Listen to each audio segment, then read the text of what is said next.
berjalan santai menuju pusat kota Kendari. Sebelum presentasi dimulai, izinkan kami memperkenalkan diri. Tepuk tangan dong. Di sini saya dengan Lia nomor absen 1, dan di sini saya juga membawa 3 teman saya, yaitu Bunga nomor absen 5, Dulsya nomor absen 14, Nathan nomor absen 27. Kami semua di sini dari kelas 8A.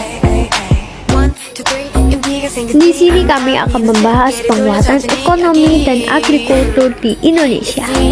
Yang pertama, kami akan membahas penguatan ekonomi maritim, dan yang kedua penguatan agrikultur di Indonesia, dan yang ketiga adalah pengembangan agrikultur di Indonesia.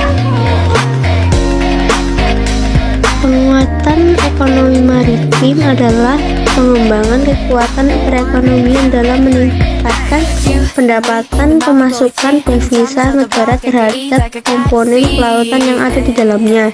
Contohnya seperti perikanan dan minyak bumi. Contoh kegiatan ekonomi maritim adalah menyediakan jasa penyeberangan kapal antar pulau dan negara.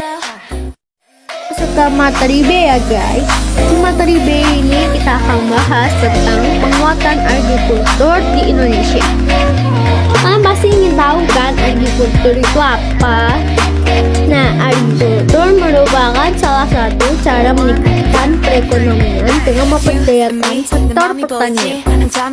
Kalian juga pasti kepo kan bagaimana potensi agrikultur di Indonesia saat ini. Di Indonesia, agrikultur itu memiliki potensi yang sangat baik. Peran agrikultur di Indonesia itu juga menyediakan pangan. Pengembangan agrikultur di Indonesia itu sebenarnya ada beberapa hambatan, yaitu skala usaha pertanian pada umumnya relatif kecil, terbatasnya modal, dan penggunaan teknologi yang tergolong masih sederhana.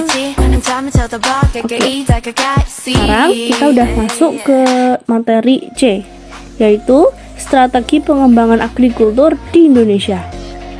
Ada 3 macam strategi agrikultur pengembangan agrikultur di Indonesia. Ada 3 macam strategi agrikultur pengembangan di Indonesia, yaitu eco farming, distribusi pupuk, dan irigasi. Irigasi itu terdapat 5 macam: irigasi permukaan, irigasi rawa, irigasi air bawah tanah, irigasi pompa, dan irigasi tambak. Berikut ini ada soal-soal, wajib dijawab ya. Yang pertama, kegiatan ekonomi yang mencakup transportasi laut, industri, golongan kapal, dan perawatannya.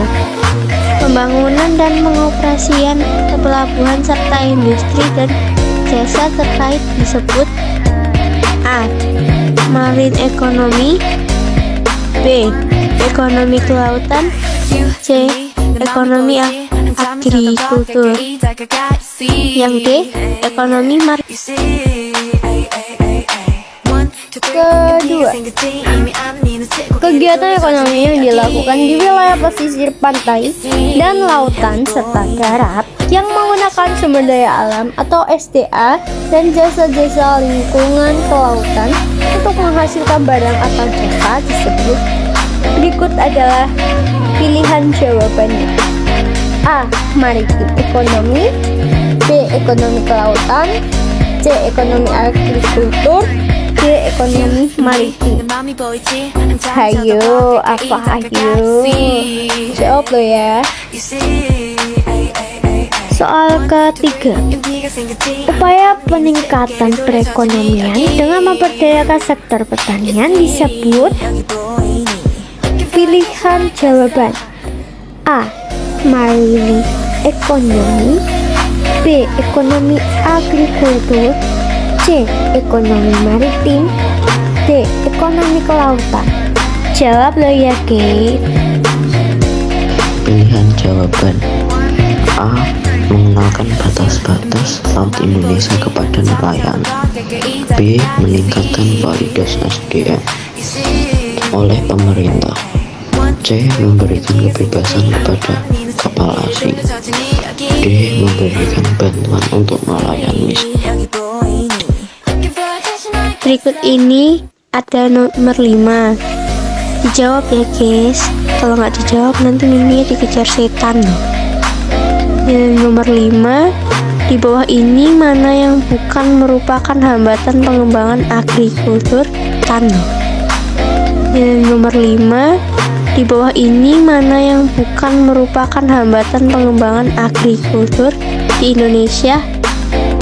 A. Skala usaha pertanian relatif kecil. B. Modal terbatas. C. Penggunaan teknologi yang sudah maju dan modern. D. Kurangnya penyediaan benih dan peternak. Burung dara, burung cendrawasih bisa dicari dulu di Papua. Cukup sekian, terima kasih. Semoga bermanfaat untuk kita semua.